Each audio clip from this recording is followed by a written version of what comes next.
बाहर रखने की कोशिश में 34,000 करोड़ खर्च कर लेकिन मेरी भी फाड़ी मुझे लग रहा है जैसे मैं इंडिया में रहता हूँ यार, ये क्या करने जा रहे हैं? 95 करोड़ ये दुनिया का दूसरा सबसे बड़ा टेलीकॉम मार्केट। अगर स्टार्टिंग किसी के थ्रू अपनी सर्विसेज किसी तीसरे को दे रहे हैं तो फिर पीछे बैक एंड पे तो ये आ जाएंगे ना। अगर ये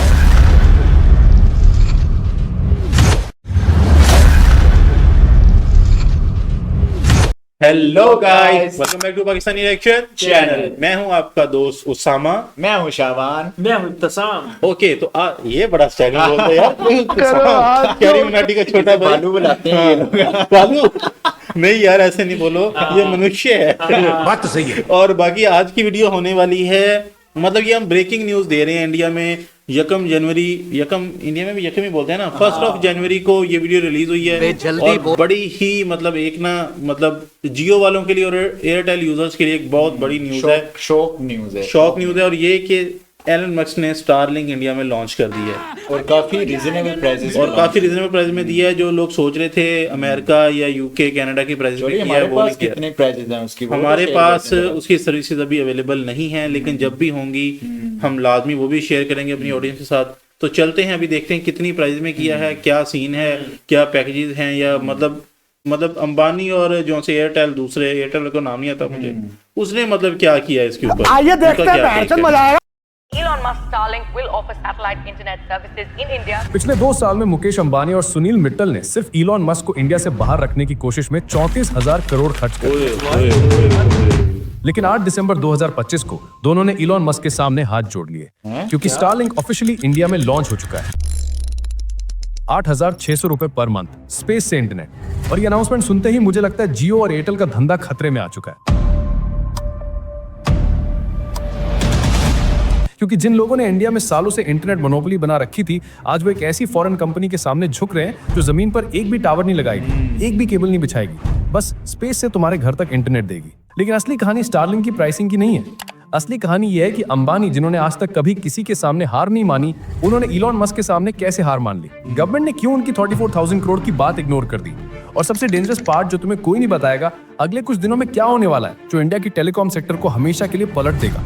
क्योंकि दोस्तों, ये सिर्फ इंटरनेट की बात नहीं है, ये $43 बिलियन की इंडस्ट्री की बात है। और एक ऐसी टेक्नोलॉजी ये वीडियो तो मेरी भी फाड़ी मुझे लग रहा है जैसे मैं इंडिया में रहता हूँ यार, ये क्या करने जा रहे हैं। बात है जो गवर्नमेंट, आर्मी, आम आदमी सबके लिए या तो गेम चेंजर बन सकती है या डिजास्टर। तो अगले कुछ मिनटों में मैं तुम्हें वो सब बताऊंगा जो मेन स्ट्रीम मीडिया आपसे छुपा रही है। दोस्तों, पहले क्लियर कर लेते हैं कि स्टारलिंक वर्क कैसे करता है। ट्रेडिशनल इंटरनेट प्रोवाइडर्स जैसे जियो, एयरटेल या BSNL, ये सब जमीन पर इंफ्रास्ट्रक्चर बनाते हैं, फाइबर ऑप्टिक केबल्स बिछाते हैं, मोबाइल टावर्स लगाते हैं। हर गांव, हर शहर में फिजिकली इंफ्रास्ट्रक्चर बनाना पड़ता है। लेकिन स्टारलिंक का अप्रोच बिल्कुल अलग है। इलॉन मस्क की कंपनी स्पेसएक्स में 7,800 से ज्यादा सैटेलाइट्स लॉन्च कर रखे हैं स्पेस में। ये सैटेलाइट्स लो अर्थ ऑर्बिट में घूमते हैं, मतलब जमीन से सिर्फ 550 से 1200 किलोमीटर की हाइट पर। कंपेयर करो ट्रेडिशनल सैटेलाइट इंटरनेट से, जो 35,000 किलोमीटर की हाइट पर जियो स्टेशनरी सैटेलाइट्स यूज करता है।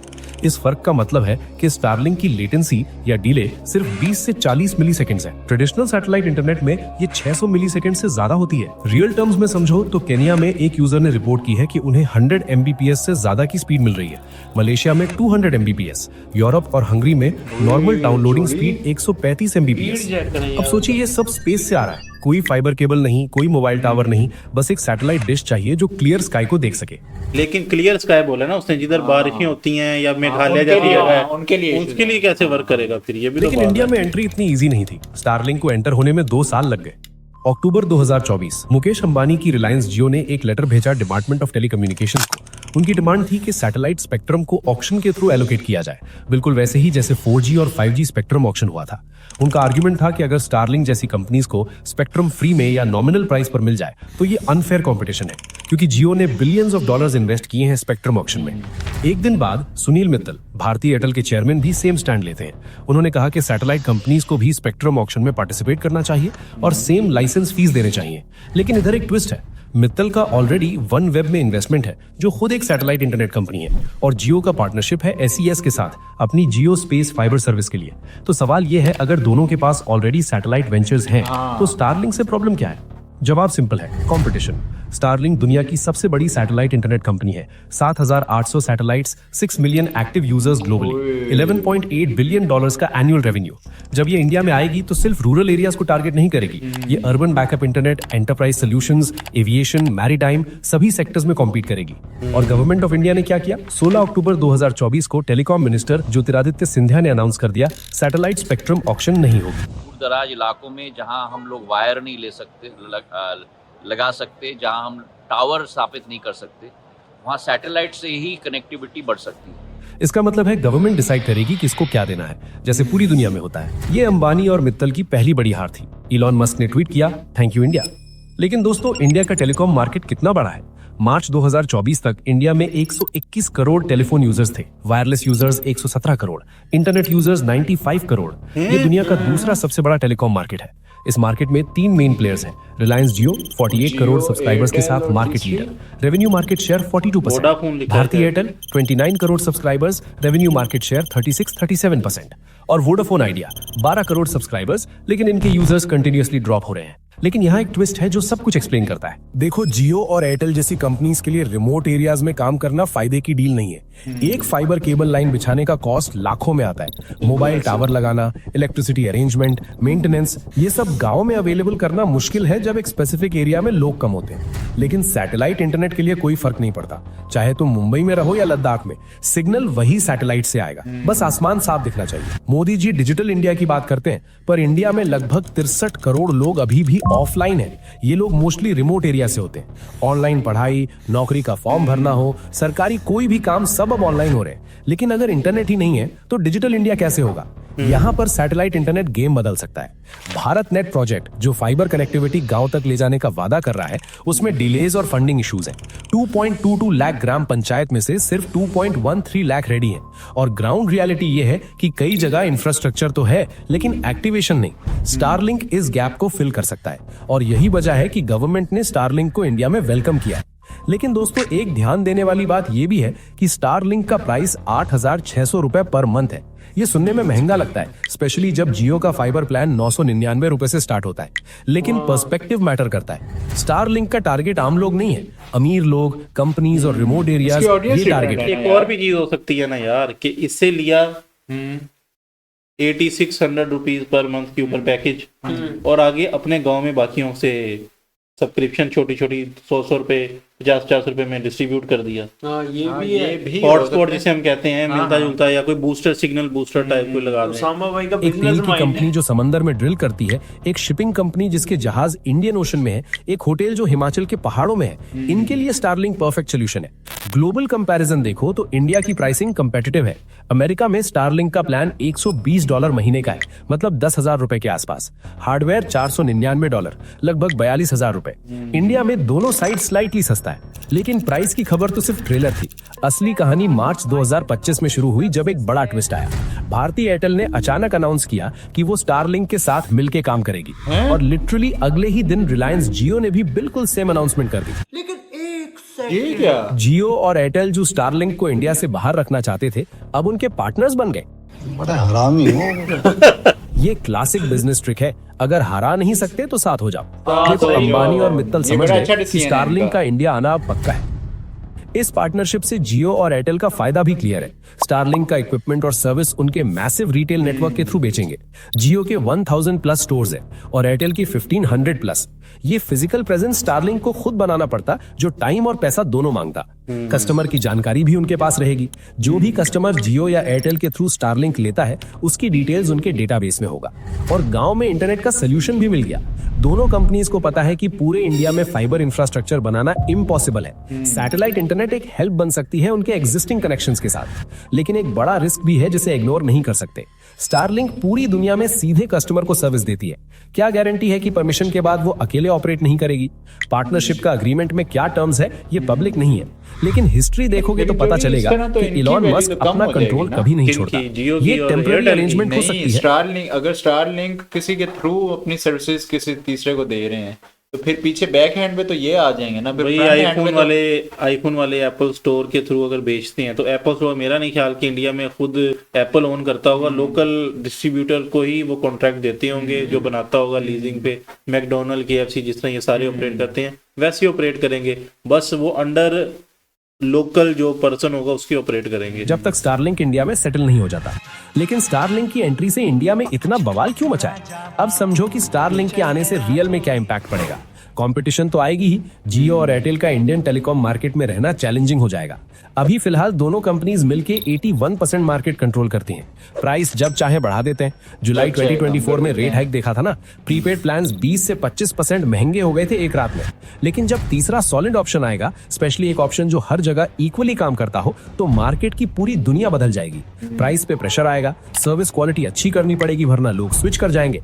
और गांव में कनेक्टिविटी का सीन देखो, जिस स्पीड से बढ़ेगा वो इनक्रेडिबल होगा। करंटली भारत नेट प्रोजेक्ट की स्पीड देखो, 10 साल में सिर्फ 2.13 लाख ग्राम पंचायत कवर्ड हुए हैं। स्टारलिंक थियोरेटिकली एक साल में पूरे देश को कवर कर सकता है। कोई तार बिछाना नहीं है, कोई टावर लगाना नहीं है, बस सैटेलाइट से इंटरनेट सर्विस यूज करो। नए कनेक्शंस भी खुलेंगे जो पहले कभी पॉसिबल नहीं थे। जहाज में इंटरनेट इंडिया में ऑलमोस्ट नहीं है अभी। स्टारलिंक दुनिया भर में ऑलरेडी एयरलाइंस को दे रहा है। समंदर वाले सेक्टर में इंडियन ओशन में हजारों कमर्शियल जहाज हैं जो बेटर इंटरनेट के लिए तरस रहे हैं। डिफेंस एप्लीकेशंस, बॉर्डर पे जहां नॉर्मल इंफ्रास्ट्रक्चर जीरो है या फिजिकली बनाना मुश्किल है। कंपनी सेक्टर में remote area mining operations, oil की rigs, disaster management, temporary event setups, ये सब सैटेलाइट इंटरनेट से डायरेक्ट बेनिफिट लेंगे। और ये हाई वैल्यू कस्टमर्स हैं जो प्रीमियम पे करने को तैयार है। तो दोस्तों, ये एक टर्निंग पॉइंट है इंडिया की डिजिटल जर्नी में। आगे के साल इंटरेस्टिंग होने वाले हैं। सरकार की परमिशन, बिजनेस का स्टार्ट, मार्केट का रिस्पॉन्स, ये सब क्लोजली देखना पड़ेगा। और एक बात याद रखना, टेक्नोलॉजी न्यूट्रल नहीं होती। जिस तरह से यूज करते हैं वही रिजल्ट डिसाइड करता है। सैटेलाइट इंटरनेट एक टूल है। इसका यूज डिजिटल इंक्लूजन के लिए कर सकते हैं या डिजिटल गैप को और बड़ा बनाने के लिए। चॉइस हमारी है। तो भाई ये थी आज की वीडियो और थी अबाउट के मतलब इंडिया में मतलब कितनी ज्यादा अडॉप्शन हो रही है टेक्नोलॉजी की, और लोकल कंपनीज भी अब उसके साथ मर्ज कर रही हैं। मतलब यूं समझ लो कि एक ना अब इंडिया में हर जगह पे इंटरनेट अवेलेबल होगा और बल्कि अवेलेबल है अभी, क्योंकि अब तो अप्रूव हो चुका है ना। रहता गैप होगा ना, इसका लॉस सबसे ज्यादा अंबानी को ही होना है, एयरटेल को तो नहीं होगा, क्योंकि एयरटेल की जो स्पीड है और जो पैकेजेस हैं वो अंबानी के जो जियो से मुझे बेटर लगे थे। हमने एक कंपैरिजन भी इसके ऊपर किया था।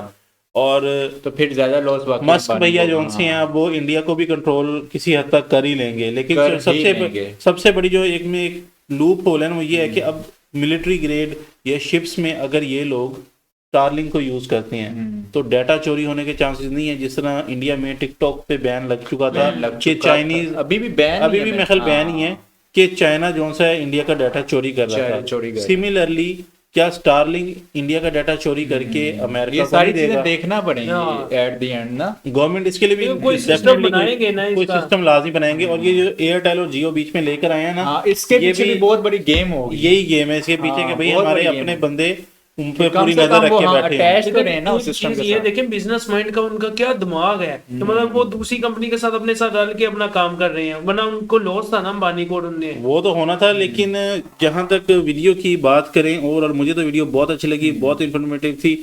हमारे व्यूअर्स अब बताएंगे आप लोग में तो हमारी भी याद है क्या वीडियो होने जा रही है यार। और ये ओवरऑल एक अच्छा, अगर टेक्नोलॉजी की एंड में जो बात की ना उन्होंने कि टेक्नोलॉजी का यूज डिपेंड करता है कि वो अच्छी है या बुरी है। डार्क वेब भी जिस तरह आई थी स्टार्टिंग में, मिलिट्री के लोगों ने, मिलिट्री ग्रेड के उन्होंने ही बनाई थी, पेंटागन ने, लेकिन बाद में उसका यूज केस बुरा हो गया। इसी तरह स्टारलिंक है, स्टार्टिंग में तो बहुत अच्छा है ना, इंडिया के लिए, वर्ल्ड के लिए, रिमोट एरियाज में हर जगह दे रहा है। लेकिन अगर अल्लाह ना करे इंडिया की और अमेरिका का कोई मसला हो जाता है आपस में, और वो कहता है और वो कह देता है कि भाईजान नहीं, हम इंडिया को नेट नहीं देंगे, और इंडिया की मिलिट्री नेट के ऊपर थी, ये उसको यूज करेगी, वो सारी चीजें गई ना, वो सारी चीजें गई, तो ओवरऑल दूसरी कंट्री का उसके ऊपर एज रहेगा। तो देखा जाए तो मस्क ने ना, वो कहते हैं ना कि मौके पे चौका मारा है, और बहुत सारी चीजों को अब देखने में तो लग रहा है कि अनबाइस्ड है, लेकिन एट द एंड है तो वो अमेरिकन ही ना भाई। तो बाकी गाइस आप बताएं आपको ये वीडियो कैसी लगी और ये न्यूज़ कैसी लगी, और हमारा इसके ऊपर जो टेक है वो कैसा लगा। बाकी चैनल पे न्यू है तो सब्सक्राइब कर लें, कमेंट्स में अपनी राय लाजमी दें। मिलते हैं आपसे नेक्स्ट वीडियो में, तब तक के लिए टेक केयर।